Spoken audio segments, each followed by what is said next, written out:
And why they're important is, in a very, very simplistically, if I have to explain what happens when you eat good fats or why good fat is essential in your body, is at a cellular level, at our cell membrane. Our body is composed of millions and trillions of cells, right? At the cellular level, our cell membrane is composed of fatty layer, and the doctors here will agree with me, right? It's a bilipid lipoprotein membrane. So that means your body needs fat at the cellular level. So you need to give it the good fats, and you need to give it the good quality proteins, or meat, whether it's, and meat you have to be careful here again when we talk about hormones, right?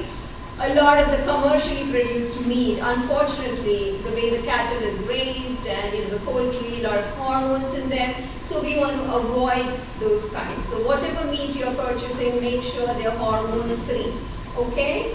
And then when you're talking about vegetables, eat a ton of vegetables and fruits. Eat a lot of probiotic foods, that is fermented foods. I know Monique is asking me to stop here. So, yes, sure. I just have one quick question. So what are the oils to use? So you Yes, so good fats actually. Yeah. What is in the cooking? Is avocado oil okay? Yes, avocado oil is good. Extra virgin olive oil is good. Extra virgin olive oil, you can actually cook in extra virgin olive oil. People think that extra virgin olive oil you can only use to put salad dressings, but at moderate temperature. Right, so because for our Indian type, we can use a lot of heat. So Coconut oil, ghee. But yeah, coconut oil, ghee. So ghee? Yes. Ghee is like I'm going to talk in my talk. Okay. Ghee is actually clarified butter where, yes. Any herbs that any herbs you recommend for overall health for hormones? Yes, for hormones, actually, there are a lot of different things you can do. I think from a herbal point, I will talk about first. Yeah, but in general, some supplements might help, and I don't know particularly about herbs. But a lot of supplements will help where, like the slide that I showed you with the minerals and right? So the minerals that are lacking for a particular hormone, then you can supplement with those. Is there anything else that's done? Okay. All right, thank you guys. If you have any questions, I'm here.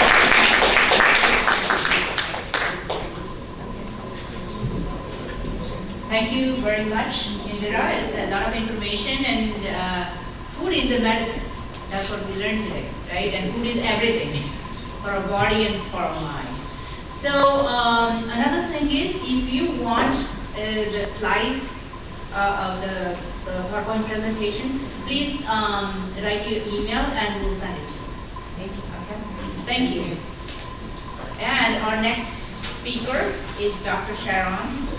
Monique will introduce you. I will indeed. I know Sharon, which is very exciting. Sharon Alston received her doctorate in naturopathic medicine and Master of Science in Human Nutrition from the University of Bridgeport.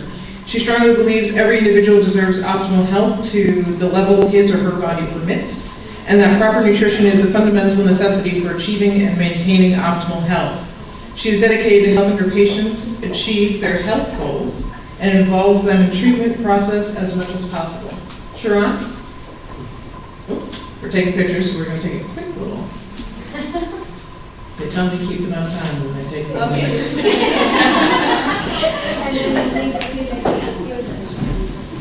Sharon's going to talk about the thyroid. Good. Thank you, Monique, for that wonderful introduction. And thank you, Jaya, for extending the invitation for me to speak today. And thank you to our previous two presenters. You guys did my job, so now I can go right. Just kidding. All right, so thyroid. So Dr. Shobha, also Indira touched on the thyroid a little bit. I want to go into more detail and more depth regarding the thyroid. So thyroid is really important, and it's actually really common to have imbalances with thyroid. And I'll discuss some of the major reasons why that can occur. But, so you saw thyroid?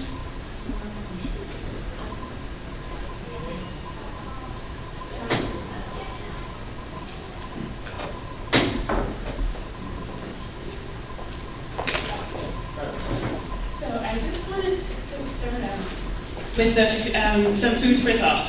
So this is a quote from a fellow colleague of mine who practices in Canada. So the treatment of disease is not nearly as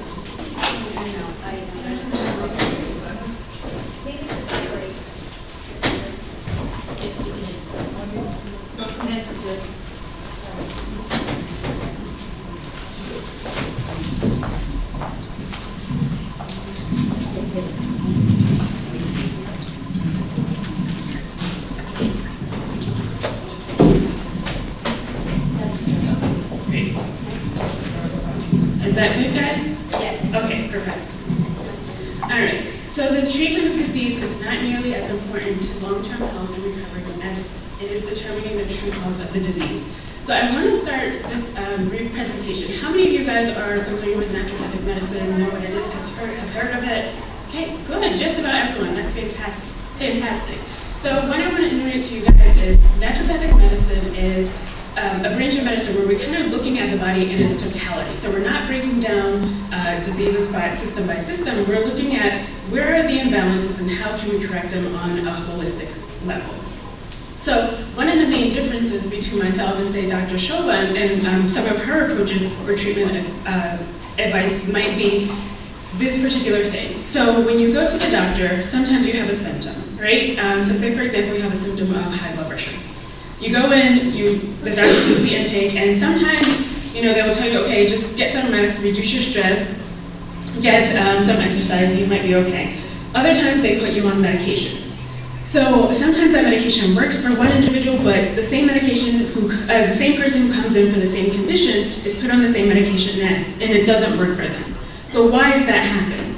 Well, it's because all of our bodies are different, right? So I want to understand as a naturopathic doctor, one, why you're having the symptoms, because if I know, I can effectively treat it from a natural perspective. But two, more importantly, if you're having these symptoms, we want to know why so that we can prevent them from happening in the first place. So my job as a naturopathic doctor is just to kind of play detective, kind of figure out what's going on and why you're having or manifesting these symptoms.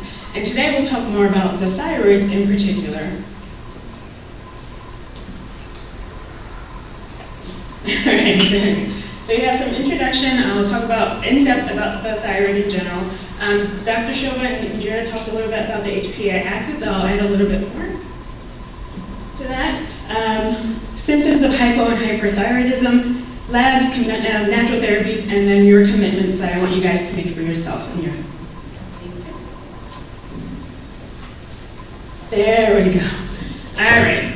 So this is a slide that's very overwhelming, but all of the information has actually been presented to you guys already. So the endocrine system is really complex, right? We have a lot of players that are playing it, a lot of hormones, we have a lot of external, internal things that are influencing how our endocrine system is functioning. So thyroid is just a small piece it's just one system or one gland, but it actually has a major role in how our bodies function.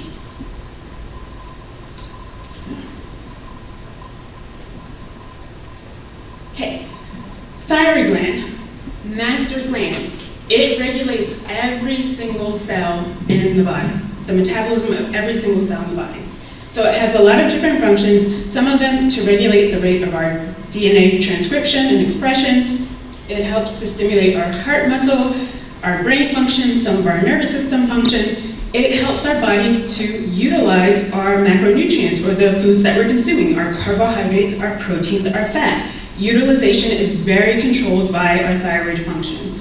And also, cholesterol metabolism. How many of you guys have heard of someone who's saying, my cholesterol is off? Most of us can, right? Because I see this very commonly with my postmenopausal and perimenopausal women. Their cholesterol levels are slightly elevated, and a lot of the time it comes back to their thyroid. Not exclusively their thyroid, but definitely thyroid is part of the issue when it comes to cholesterol metabolism. So the physiology of thyroid in general. So thyroid produces actually 3 hormones, and I should say 2.5 because one actually produces the other. So T4, also called thyroxine, that is the main kind of predominant hormone produced by the thyroid gland. You also have T3, which T4 actually gets converted into T3, and then you have calcitonin. So calcitonin is actually a hormone that actually helps to bring down the calcium levels within the blood. The thing is, the thyroid is dependent on the brain to receive a signal. And as we've seen with some of the previous slides in the other presentations, that all starts in the brain. And something called the anterior pituitary actually stimulates and releases a substance called thyroid stimulating hormone. That goes on, it binds to receptors on the thyroid, and it stimulates and tells the thyroid, okay, it's time for you to produce the thyroxine or the T4 so that we can get things going. As Indira just mentioned in her presentation, there are a lot of nutrients that are involved in these processes. So I'm just going to give you more specific details about some of these nutrients. So selenium. Selenium is really important because it actually helps with the conversion of T4 into what's called T3, and that is the bioavailable or bioactive form of the thyroid. So that's what's getting into the cells and actually stimulating those receptors to do what they're designed to do. Copper. We don't hear about this one often, but copper is actually a mineral, and copper is actually very important, actually higher up in the hypothalamus, for helping to stimulate, to get that thyroid stimulating hormone maximized and released. Iron. How many of us women have iron deficiency? For a lot of various reasons. But iron is actually really important because deficiency can actually decrease the production of something called thyroid peroxidase. And that is something that helps to facilitate getting the hormones, the thyroid hormone produced. And then finally, zinc. Zinc and copper have to be very tightly balanced, as with a lot of other vitamins and minerals in the body. But if you don't have the proper level of zinc is really important for our immune system function. It's a great antioxidant, and it's also important for our thyroid. So we want to make sure that we're supplying our bodies with adequate levels of nutrients to help to support the normal physiology of the thyroid. Thirdly, when it comes to hormone production, or producing thyroxine or T4, you have circulation. Circulation is very important. We need to get nutrients in our body, but we also need them to go to the places where they need to go. So vitamins, minerals, antioxidants, things of this nature, they don't just sit around. They have functions, so they need to get where they're going. So it's really important that we're having adequate levels of hydration. Hydration is good for transporting nutrients from one tissue to the next so that those nutrients can get utilized efficiently. Thyroid, I'm sorry for this piece. There we go. So thyroid also helps, excuse me. I'm sorry. Yes, I do. Yeah. So also, when it comes to thyroid physiology, hormone release. So we have to think about what is stimulating the thyroid to release this hormone and do what it needs to do. When it comes to stress, and I know Jaya will talk a little bit more about that, and all of the presenters thus far have spoken about it, stress is really common, and it's a really, it can manifest kind of emotionally, but it all comes, thank you. It can also manifest more biochemically. And what do I mean by that? A lot of us are stressed out, and especially as women, when I ask 9 times out of 10, are you stressed out? My patients say yes. Okay, where do you tend to hold your stress? Most of them in the shoulders, right? So if we think about the location of the thyroid is here. So thyroid, when we're having that stress, that can actually lead to overstimulation or irritability of some of those nerves that will cause rapid firing of this release of hormones, right? When you're releasing the hormones at rapid rates and you're not necessarily replenishing them at a constant pace, that can actually cause a burnout. Or more precisely, a sluggish thyroid or slower thyroid. So we want to make sure that we're addressing not only internal or biochemical stuff, but we're also looking at the anatomical issues that may be at bay, so that we can make sure that we're addressing things from a holistic perspective. Absorption. So T4 gets converted into T3, which has to get absorbed into the cell. So Indira did a beautiful job of explaining, our cells have fatty acid membrane, right? But what happens when you're not eating the right types of food, or when you're deficient in certain things like omega-3 fatty acids? Well, we have membranes, and those membranes ideally should be really fluid, so they should be able to bend and shift and ideally nutrients should be able to get in and waste products should be able to get out. But what happens when we're not eating the right types of food, or we don't have the right nutrients, those membranes actually become really, really stiff. And so what that means is it becomes a lot harder for those nutrients to get in, nutrients and oxygen to get into the cells to get utilized, and those waste products to get out. So what happens when you have a buildup of waste in your system? Anyone want to take a guess? This is a blood. Yeah, you become toxic. It's a toxic load, right? And it's really hard for the body to function if it's full of junk. And so one of the ways that we can support the thyroid is obviously making sure that our cellular membranes are nice and fluid so that they're getting those waste products out and functioning properly. So why do thyroid imbalances occur?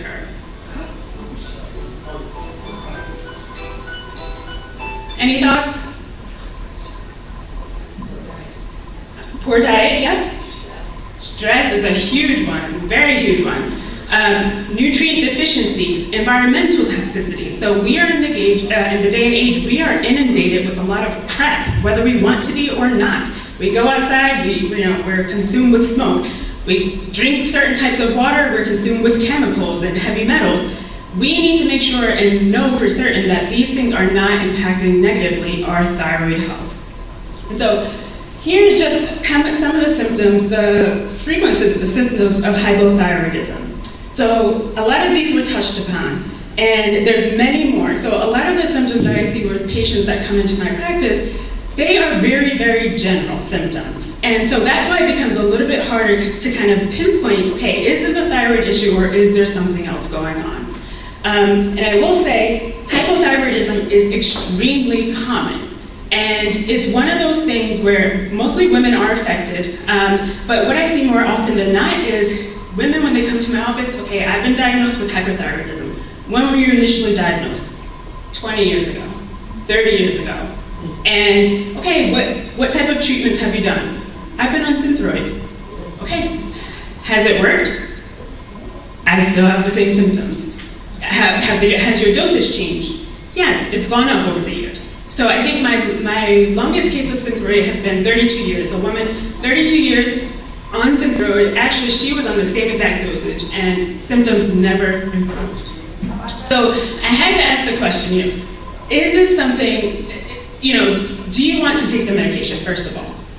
She didn't want to be on the medication. I'm not saying medication is bad, but we have to make sure and we have to be responsible. If there's a medication, we want to make sure that it's doing what it's intended to do. Because unfortunately, medications don't come without side effects. So we need to make sure that we're gauging what's best for our patients. Long story short, thyroid conditions can be managed naturally from even if you're on medications or if you're off of medication. So it's not a big deal if you come or see a provider or practitioner if you're wanting to get some help for your thyroid naturally, but you're on medication, not necessarily an issue. Hyperthyroidism, again, similar symptoms. Some of them are opposite, but actually if you look a little bit closely, some of them are actually very similar, the symptoms.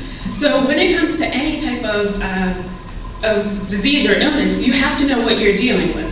So symptoms can manifest, insomnia, the perfect example. It can be a symptom of hyperthyroidism or hypothyroidism. And again, each of these things are different depending on what else is going on, or can be different depending on what else is going on in the body. My doctor says my thyroid is fine. Have you guys heard of this? Have you experienced it at all when it comes to thyroid? Very common, right? So you go to the lab, you say, I think I have a thyroid issue. Doctor runs the TSH and they say it's fine. Doesn't stop there. So I want you guys to take a picture of this. If you have questions, ask me at the end. If you suspect that you have a thyroid issue, ask for this basic workup. So the gold standard for thyroid testing and diagnosis is actually only the TSH, which is the first bullet point there. So that's the thyroid stimulating hormone. So actually, that's actually only what's floating around in the blood. It's not actually telling us what's going on in the cell. You want to make, so there's a typo. You want to make sure you're asking for T3 and also T4. So T4 produced directly by the thyroid hormone. T4 gets converted into T3, which is the bioactive form. So you want to make sure you're asking for that. 9 times out of 10, again, very commonly, I hear of patients who they go to the doctor, they have thyroid issues or thyroid symptoms, TSH is fine, but they still feel like crap. Next mode of function, ask for antibody testing. So thyroid globulins, TSIs, thyroid peroxidase antibodies.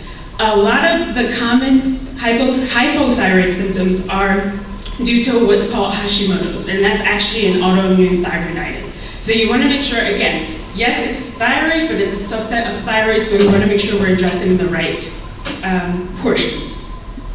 Reverse T3. This is another one, not fairly standard testing, but T3 is really important. So if reverse T3 is really important. Reverse T3 is actually made when you don't have certain types of nutrients. And what it does, it actually goes to those thyroid receptors and it binds to it, blocking the regular T3 from getting into the cell and doing what it's exerting its influence, so to speak. So we want to make sure that reverse T3 is not part of the issue. And I will tell you, reverse T3 generally has elevated levels when there are heavy metals in the system.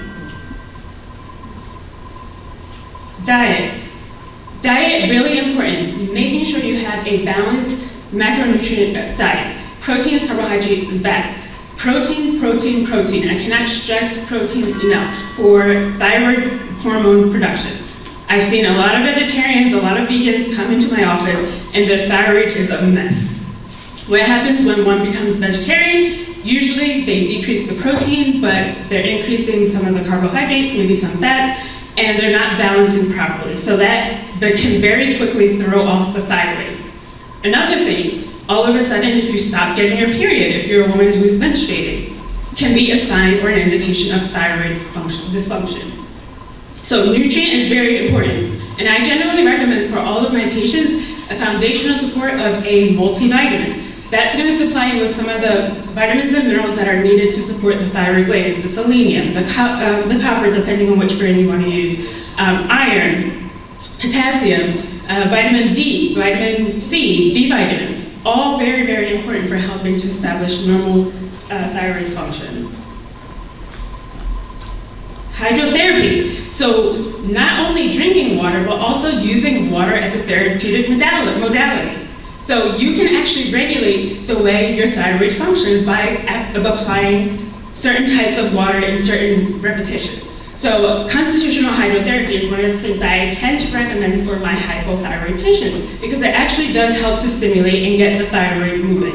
So what you do is ideally you place a cold cloth, get it as cold as possible, put it on the thyroid, on the front of the neck, 3 minutes, and repeat, 3 cycles.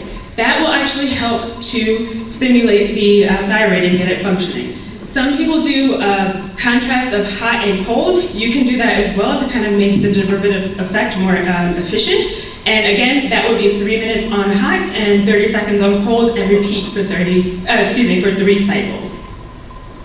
Another thing, so we've talked about water for making sure that the products or the nutrients, oxygen, antioxidants are getting to where they need to be for transportation purposes, but also sweating. Sweating is a great way to release toxins out of our system. So I actually recommend IR saunas to help sweat and get these things out of your system. And it actually has been shown to mildly improve thyroid function by doing IR saunas.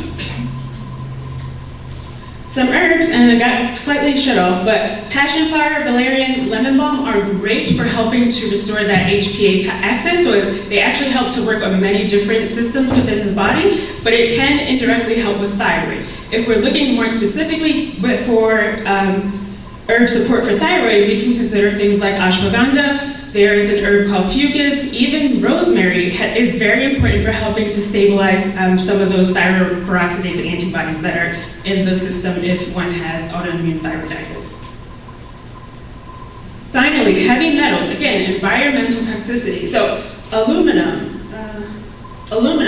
cadmium, nickel, arsenic, and mercury, all known to interfere with normal thyroid production. I will tell you, clinically, I've seen aluminum, mercury, and arsenic to be extremely commonly elevated in my patient populations. And I see kids all the way to geriatric, and it's been across the board that I see. So some of these things, exposures that you might be getting, pesticides from our foods, animal feeds, fertilizers if you're doing any gardening, if you're drinking from aluminum cans, water sources. Arsenic is in our waters, it's in our rice sources, it's everywhere. So we want to make sure that these substances are not actually contributing to our thyroid, impairing our thyroid function. And it's very easy to test for heavy metals. You can do it through the urine, you can do it through RBC or blood testing, and in some instances you can do it through hair analysis. Stress, and I'm going to leave that one to Jaya because I know she's going to speak about that, but stress is really important. A lot of autoimmune thyroid conditions are precipitated by stress. We have stress inside our body, we have stress outside our body. How can we control it? Because stress can, unfortunately, negatively impact our health. Temperature is a major tell of thyroid dysfunction. Anything less than 98.0, I immediately suspect some level of thyroid dysfunction, and I usually will run a TSH to see if anything comes back, kind of iffy, and this, maybe it's normal and this patient has symptoms, I will do a further workup. But again, temperature, I would advise take it first thing in the morning and then in the afternoon, and that can help kind of get you, your mind, okay, am I potentially having a thyroid issue or not? And I want you guys to commit. I know it's hard, we're all stressed out, but I want you guys to make sure that you are in tune with your own bodies, that you nurture your bodies, and that you love your bodies. Because no one else is going to love your body the way that you do. And it's important that you really embrace that because it will dictate the outcome of your health. Any questions? Yes. So I'm like your prime candidate because I'm dealing with potential infertility and I'm seeing a doctor. So the post-thyroid, post-TSH test was the best thing that ever happened because the doctor that I'm actually working with, the medical doctor, said, oh, your thyroid is completely fine. If you go on thyroid medication, that may actually impact you in a negative way. So I found another doctor. So I think that's really important. And I just want to understand in terms of the pituitary gland and the thyroid, what are some things we can be doing, like exercise, healthy eating, hydration? Is there anything else? And how does it connect with hypoglycemia? That's kind of a two-sided question. Yeah, so hypoglycemia, that's it's not a whole other topic, but it's challenging because they're all kind of interconnected. So the way I view it and the way I tell my patients, our hypothalamus feeds to our thyroid, which feeds to our adrenal glands, which feed to our sex organs. And it's this big feedback system. If anything is in disarray, it becomes challenging to kind of figure out or pinpoint, okay, what the heck is going on? So my advice is, one, break down your symptoms and know very clearly what they are. Secondly, if you've had any testing done, make sure you're testing at all of those levels. So you can test TSH, so that's testing, again, from the brain. ATCH, again, that's testing directly from the brain. Your thyroid, you can test directly. Your adrenal glands, hormones produced from them. You can test your cortisol levels, see where they're at. You can test things like your hemoglobin A1C or fructosamine to see where are my kind of short-term to long-term blood glucose levels or sugar levels, where are they? So there are a lot of things that you can do to kind of to kind of discover or pinpoint what is going on within the system. Does that answer your question? Yeah, no, that's awesome. And I've done all of it, so I feel good. The other thing was with the TSH post, they took my blood, then they waited, then they flushed my line with something that activated my pituitary gland, and then took my blood again. So is that like a method that's known?